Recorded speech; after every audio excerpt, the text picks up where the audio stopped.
chocolate. We're going to do the top of the Napoleon.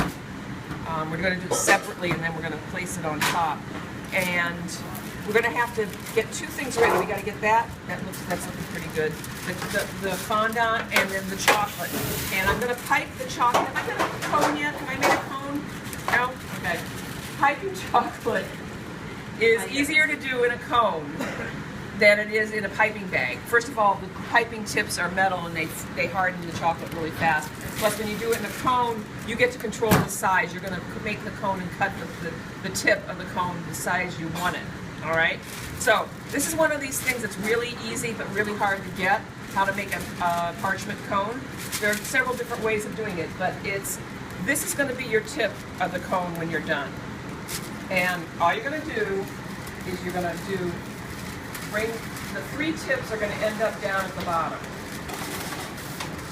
like that. Makes it look easy, but it's one of those things that's hard to get your head around. So you bring this all the way around, bring it down here, bring this all the way around again, bring it down there. Then you want no hole here because you're going to control. Oh, you grab the scissors over there, and you ain't needed the scissors or something. You're going to make it so there's no hole. Okay? Thank you. And then the way I do it, there are various ways of making cones. But you want to keep that hole so you can cut it and control how much chocolate's going to come out. So then I usually grab it like that, crease only the top so this stays nice and round. And then I'm going to make a little tab so it stays together.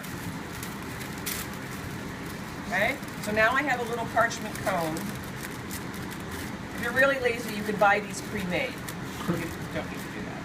And now I'm going to put my chocolate in my cone. And you have to have everything ready to go because you've got to work quickly because the fondant sets up very quickly.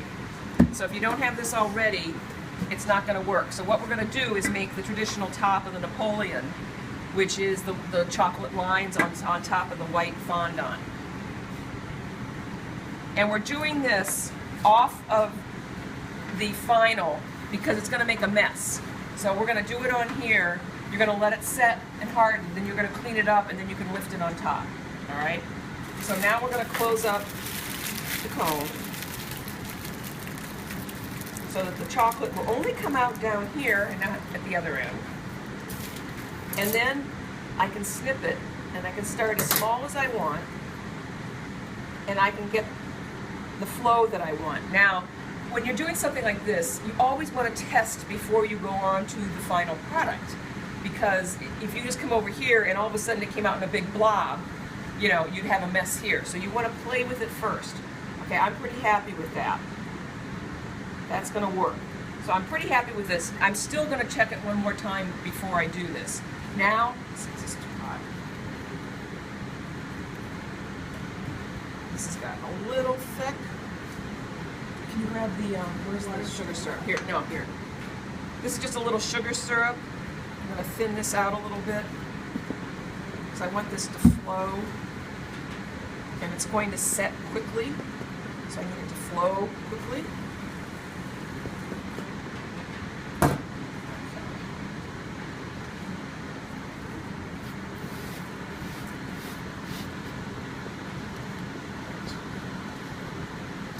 So this is kind of like the ganache. You want the fondant to kind of do its own thing.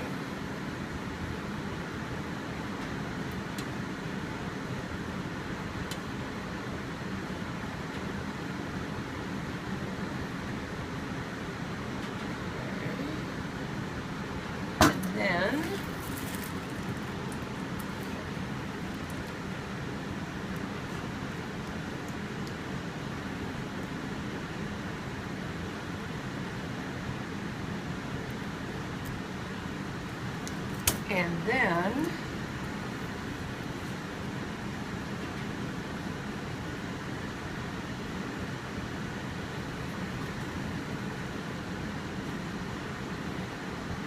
oops, I should have moved that. I got that in my way. All right, that's it. Now you're just going to let it sit there. Okay? What's going to happen to that white stuff? What white stuff? You mean this? Yeah. It's going to harden. Hard. it's going to get fairly hard. Yeah. So we want to let it set until it does. Then we're just going to clean this off, and then we just lift the top onto it. So this is the same dough that we made?